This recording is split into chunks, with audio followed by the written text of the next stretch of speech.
All you Americans who've been following the Islamization of Europe from afar with horrified incredulity. Not quite, Pat. The Islamification of Europe is a myth. The Muslims in Europe are a tiny minority, and the demographic trends state they will be a tiny minority for the foreseeable future. In case you haven't heard, there's a plan afoot to build a 13-story Islamic center and mosque a few yards from Ground Zero in New York. No, Pat, it's not a few yards from Ground Zero in New York. It is actually 2 blocks from Ground Zero in New York. A plan that's been enthusiastically welcomed by politicians and civic leaders eager to show how tolerant they are at other people's expense. No, Pat. American politicians haven't been lining up to kiss the hands of Muslims. They've been playing the demagogue, blaming American Muslims for 9/11, and making racist statements just like you, Pat. Apparently it's not enough that nearly 3,000 innocent people had to lose their lives in a hideous act of religious mass murder. First of all, Islam prohibits the killing of innocents, and Islam prohibits suicide. In case you didn't know, it was not a religious service, Pat. It was a political act.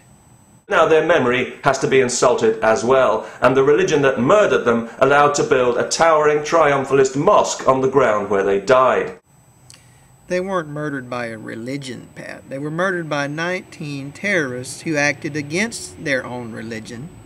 And as I mentioned before, the site isn't on the site of Ground Zero. It's not the ground where they died. It's 2 blocks away. Is America losing its mind? It says a lot about the people behind this scheme that they had the bad taste even to propose building a mosque in such a place. But to describe it as they have, as a tribute to the victims, is beyond bad taste and shows a profound contempt for those who died. It would be hard to imagine a more provocative gesture short of standing on their graves and burning the American flag. It's not a provocative gesture to build a church, Pat. It's not a provocative gesture to build a synagogue, Pat. And it's not a provocative gesture to build a mosque, Pat.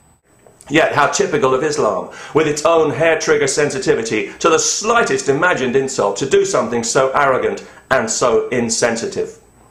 Arrogant and insensitive? You mean like when you claim to be superior to Muslims and blame them all for 9/11? It's going to cost $100 million to build this thing, but nobody's prepared to say where the money's coming from. They're not asking you for money, Pat. It's not really your problem, and it's not really your business where the money comes from, to tell you the truth. We do know that the Saudis fund a lot of mosque building in the West when they're not busy trying to stamp out free speech at the United Nations or telling Fox News what to broadcast, so I guess we'll all be paying for it every time we start the car. Brilliant observation, Pat. You've been paying the Saudi royal family every time you start the car for decades now. But once again, you're blaming American Muslims and Muslims in general for things that they're not responsible for. It's not their fault that we prop up the Saudi royal family and pay them to rule over and oppress their own population. It seems to me a much more appropriate place for a mosque in New York would be the United Nations building itself, because that organization has become so Islamo-friendly in recent years that frankly I'm surprised it doesn't already have a minaret. Islamo-friendly, Pat? Is the word you're looking for maybe nigger lover, or maybe sand nigger lover? There's so many sand nigger lovers in the UN these days, it's sickening, isn't it, Pat? What is the UN supposed to do? Come out against all Muslims? To be the enemy of 1/4 of the human population? Is that what you think the UN is for, Pat? You know, I'm not even American. Well, thank God for small miracles, Pat. We've got enough paranoid, delusional racists here already. Because 9/11 could never have happened if not for Islam and its teachings and its doctrine of jihad and its false promise of an impossible afterlife, without which none of those gullible lunatics would have been persuaded to carry out such an insane act. They weren't persuaded by religion, Pat. As I mentioned before, those terrorist acts were against Islam. They were actually persuaded by Osama bin Laden and his organization, which was a political organization and had political aims which result from U.S. foreign policy in the Middle East. Without the U.S. foreign policy in the Middle East, those terrorist attacks never would have happened. And also because it wasn't just an attack on America, but on all of us in the civilized world. Right, Pat, it's us against them, and we're the civilized white world, and they're the uncivilized brown world. And it has no right even to call itself a religion. Without the shield of religion to hide behind, Islam would be banned in the civilized world. You'd love that, wouldn't you, Pat?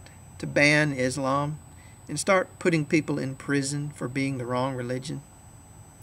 Maybe you could call it thought prison for the thought criminals. It's a bigger threat to our freedom than Nazism ever was. Yes, both are totalitarian and both divide the world unnecessarily into us and them, the pure and the impure, and both make no secret of their desire to exterminate the Jews.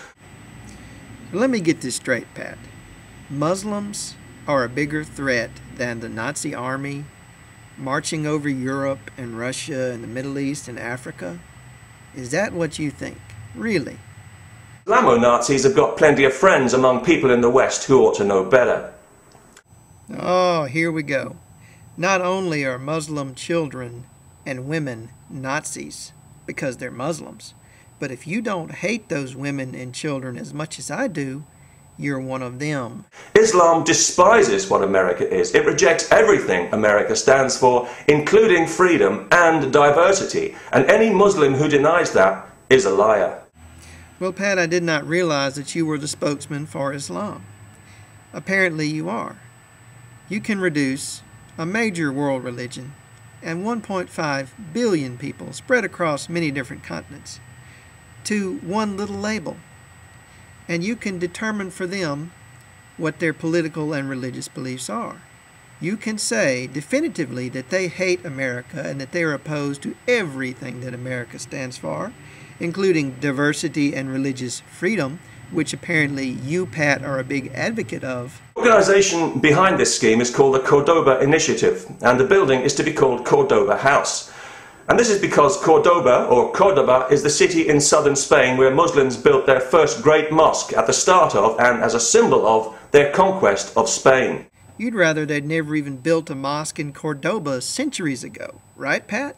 Because that mosque was also a big incitement and a provocative act against you. But, you know, it's not really a scheme, Pat. It's just a plan to build a mosque, you know? And the reason why they call it Cordoba is because, obviously, Cordoba was a very enlightened and advanced city in Europe at the time. Cordoba was a center of knowledge and learning before Christian fanatics, much like you, Pat, made the streets run red with the blood of Jews and Muslims. The Ground Zero Mosque is intended to serve the same purpose in America. No, Pat, it's not. Once again, you're serving as the unofficial spokesman for people you've never even met. Building mosques on conquered sacred ground is standard practice. It's what Islam has always done to assert its supremacy, and that is what's happening here. The Burlington Coat Factory is sacred ground, and that's what all mosques are? All mosques are an affront to the West? And of course they know how insulting it is, how offensive it is. Are you kidding? Why do you think they chose a site as close as possible to Ground Zero? Or do you think that that was just an accident? No, I don't think it was an accident, Pat. I think it's totally irrelevant. These people didn't have anything to do with 9/11. They weren't responsible for 9/11, Pat. No matter what religion they are, they didn't do it. They're Americans, and they're New Yorkers. And they had friends and relatives who died on 9/11, Pat.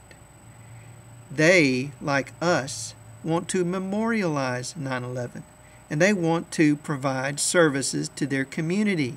And they want to practice their religion in peace. And that's what they're going to do, whether you like it or not, Pat.